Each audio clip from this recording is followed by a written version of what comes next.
Dis weer ons afspraak om saam stil te word en vanmôre te hoor wat sê die woord van die Here vir ons. Ek is Rinus van Sion in Parys. Vanmôre wil ek vir jou sê, God gee om. Ek lees vir jou uit Handelinge 26 vers 7 en 8.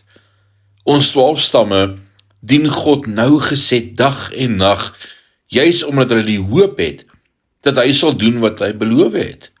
Oor hierdie hoop, U Majesteit, word ek deur die Jode beskuldig. Waarom is dit vir u en ander onmoontlik om te glo dat God dooies opwek? Ag, Agrippa, jy wat die verhale van die Bybel ken, jy wat bewus is van ons geskiedenis, waarom sou dit vir jou soos 'n verstommende ding lyk dat God die dooies kan opwek?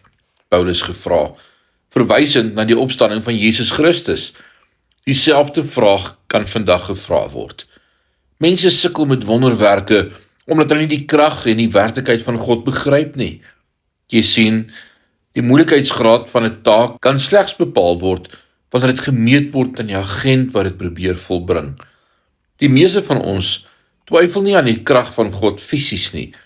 In plaas daarvan twyfel ons aan sy bereidwilligheid om persoonlik in ons situasie in te gryp. Die God wat 100 miljard sterre in die Melkweg gemaak het en 100 miljoen sterrestelsel wat ten minste so groot soos die Melkweg is, omspan die hele heelal tussen sy duim en pinkie. Ons Vader is groot, tog is hy dieselfde God wat die atoom gemaak het, 'n miniatuur planetêre stelsel so klein dat dit 1 miljoen saamgebondel neem om die dikte van 'n enkele menslike haar te evenaar. Waarom sou hy vir ons omgee? Die antwoord lê in die kruis. As God sy enigste seun nie gespaar het om ons te red nie, sou hy ons dan nie alles wat tot die lewe behoort genadiglik skenk nie? Paulus gevra, hy sal alles voorsien wat goed is vir my. Hoe weet ek?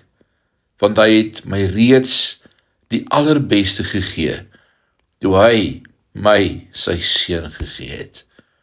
So in hierdie dag besef ons net weer, God gee om. Mag jy hom in hierdie dag beleef as naby en met jou. Amen.